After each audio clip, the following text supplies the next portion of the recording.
Hoje vamos falar sobre a sombra e a escuridão. Leões. Eles são imponentes e arrepiantes. Caçam em emboscada.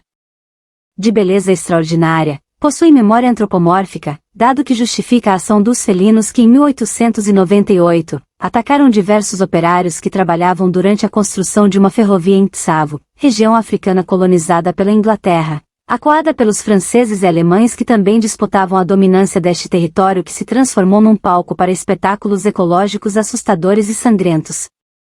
Foram 135 vítimas e um atraso de 9 meses no andamento da obra, paralisada pelo temor implementado pelos animais que até hoje estão expostos em um Museu Field, de Chicago, espaço cultural que comprou as feras mortas do caçador pelo valor de $5.000. Valor ínfimo para o lucro gerado pelos visitantes que até hoje podem observar os animais que tiraram a paz dos operários desta região que sofria pelo processo de dominação britânica.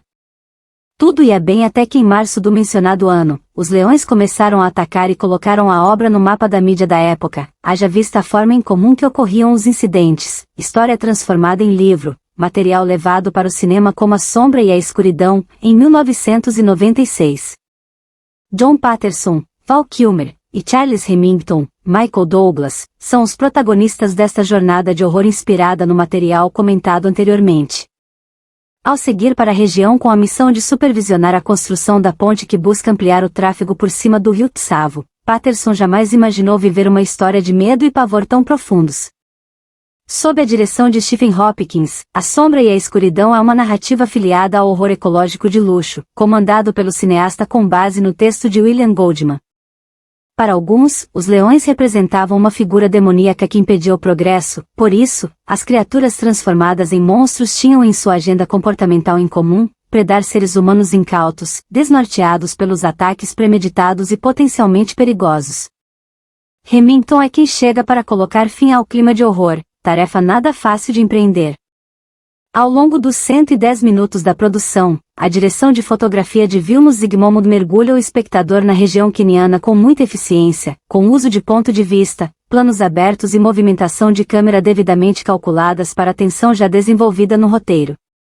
Veterano na condução sonora de filmes com alta carga emocional, Jerry Goldsmith entrega uma textura percussiva intensa, atordoante, conectada aos horrores vivenciados pelos personagens, trajetórias ficcionais que têm um ponto de partida igualmente apavorante na realidade. Para funcionar ainda melhor, A Sombra e a Escuridão conta com um trabalho bem realizado no design de som, assinado por Gary Mundane, responsável por manter os leões fortemente presentes mesmo quando a câmera não contempla as criaturas em sua totalidade no enquadramento. Os efeitos visuais supervisionados pela equipe de TMC Govern completam os requisitos visuais necessários para fazer a narrativa ser bem-sucedida visualmente. Enquanto o personagem de Michael Douglas representa o arquétipo do caçador impiedoso que vê na força da natureza felina, uma imagem do demoníaco a ser aniquilado, tal como a figura vingativa do capitão da tripulação no clássico Moby Dick, de Herman Melville, o engenheiro interpretado por Val Kilmer luta para conseguir dar conta do seu trabalho e driblar as pressões de seus gestores e financiadores, incrédulos com a força de animais que minavam a cada dia, um empreendimento comandado pelos britânicos com bastante injeção de capital.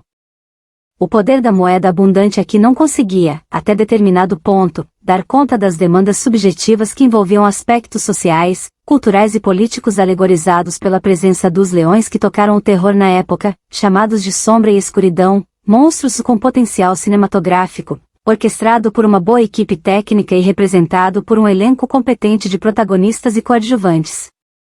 Estudos mais recentes demonstraram que os leões atacaram na época por fome mesmo, haja vista uma doença periodontal, algo que impedia as criaturas de se alimentar conforme os seus padrões selvagens. Supostamente, abscessos orais impediam que os leões utilizaram as mandíbulas para a costumeira pressão que segurava as suas presas igualmente velozes e fortes, para assim exercer a dominação necessária para a alimentação que não traz nada de apavorante. Parte da cadeia alimentar selvagem que estudamos nos componentes curriculares voltados ao processo de compreensão dos fenômenos biológicos em nossas vidas e em seu entorno. Relatos exagerados se transformaram em lendas e os estudos mais recentes comprovam que muita coisa mencionada na história, inclusive, dados sobre ossos das vítimas, moídos nos ataques dos leões devoradores, foram parte integrante de uma visão ampliada dos fatos. Além da quantidade exagerada de vítimas dos documentos oficiais, algo em torno de 35, número bem menor que os registros que mencionam 135, fala-se também sobre a inserção de outros animais como predadores, sem vincular todas as vítimas aos 2 leões que carregaram para sempre a culpa nessa história que é puro horror.